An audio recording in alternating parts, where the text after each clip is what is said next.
really doesn't play. So another thing that if they did the research, Bro should be able to identify. Aurora's taken away on blue side as well as Rumble. Interesting to do this when you have that blue side first pick. I wonder what their angle is going to be here for first pick with all these unusually strong champions being taken away as blue side. Yeah. Definitely pretty strange to see it, but as you mentioned, it does mean that they're probably looking for something specific to a Gnar where you're like, okay, I'm going to be better Gnar. And, you know, I can somewhat trade against this. I think cannons can be very annoying, especially early on, and make this laning phase hell for Zeus. So, very curious about this R5 Sylas. Not totally convinced just yet. Yeah, his cannon ults have been very hit or miss, especially in the losses we've seen when they don't have map control. He will have the opportunity to have some cannon ults as Sylas in this, and can close the gap with the chains connecting and pulling himself into a fight, then ult. So it's quite strong. And obviously, because he is going to be building AP, he's going to have those ratios for the ultimate as well. I do wonder how this is going to play out in lane, though, because the cannon is so speedy, it's hard to trade with him, and he can put a lot of pressure on you. On the other hand, the Gnar can't really win the matchup without assistance here, so it would have been greedy, but at least it's a known quantity. This draft from T1 looked like it was going to be standard and insanely strong until, once again, they throw us a curveball. Curveballs coming in from every which direction. Let's jump out of the rip for game number 1.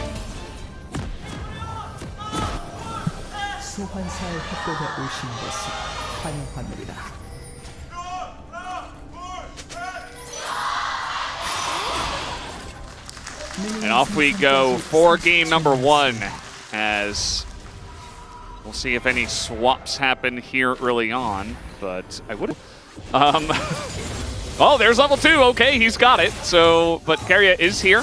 As I mentioned before, it's just a support here when the wave is going to crash. This time, though, it's Owner in the top lane, and Morgan's in a lot of trouble. That is a very easy first blood. As over here, a bit of a trade.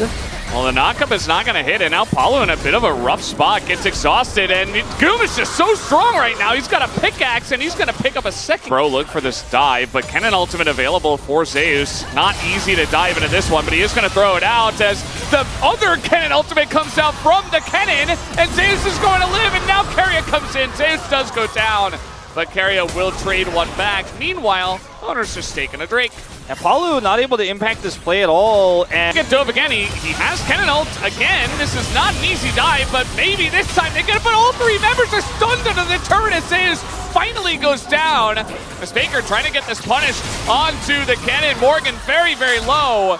And he's just on the left side. They still have the cannon on the flank. The flash comes out from Owner, but will he get away from this one? The True Shot Barrage will land, and so will the Q. And now we got Keria in a really rough spot as well. Guma super low as he will be taken down. Nice ult from Baker, but it only hits Young Jae, and that is not nice at all. Down he will go as well. He's so low, the flash comes in from Fate. And at least, Baker gets away with his life, but man, that is a big fight here for Bro to come back in this game. Absolutely. Gold lead here significantly diminished. Zeus caught the cannon ult. He's looking for something, and he's going to find it. That is gigantic. I thought he was just going to go for the backing Sejuani, but I suppose this was the better target, taking out the Ezreal. Oh, wait, he's not done yet. Megacone? He's going back in. He's got an ult, and he's 1v3, so he's just dead. Okay, well, it looked very cool, but that was not cool in the end. Yeah, it looked really cool in the first one. The second one looked very scary, and then it's hard to out-cool the Bros. I mean, playbook. Well, they've got this playbook that's got like 2 plays, and T1 are kind of reading it. As now we're gonna get the sleep down onto Fate. He's in a lot of trouble as the Mega Cone gets him away. And, well, he's just going to die anyway to the MF ult. Zoning, and down he goes as I was about to lose my mind. Well, I could get a punish here. He's going for it. He's got the Slicing Maelstrom. He's going to get in there. The TP will be channeled by Fate, but can he get here on time? The True Shot Barrage does help do a bit of damage here to Zeus. Can he get out? He's going back in. He's got MF, and that's going to force the flash out of Fate, but here comes Envy. Will clean up the kill onto Zeus. Cannon.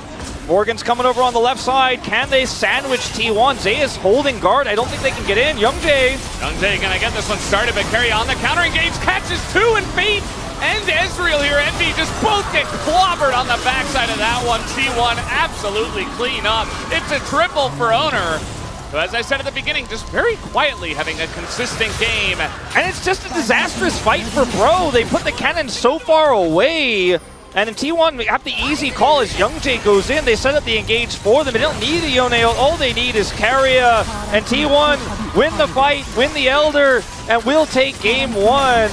Pretty slow and steady wins the race here by T1. As Paulo is the only one who can watch on as the Nexus falls.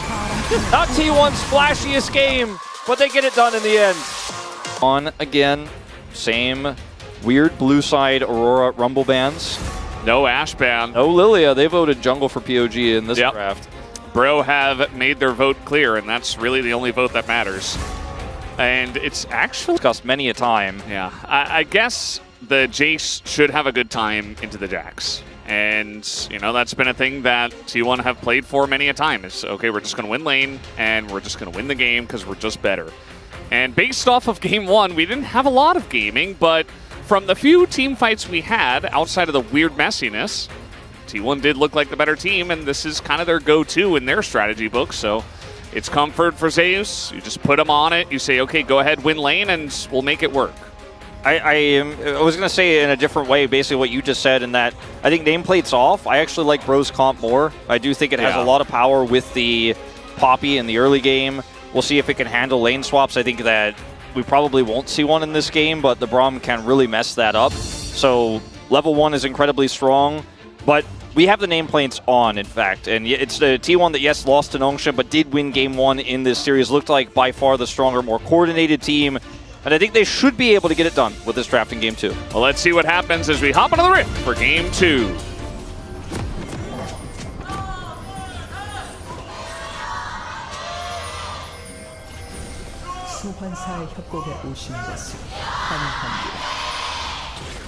Game number 2 coming on in. Faker playing his third game of Yone in the LCK. Level 6 himself. Pay attention to this level 6.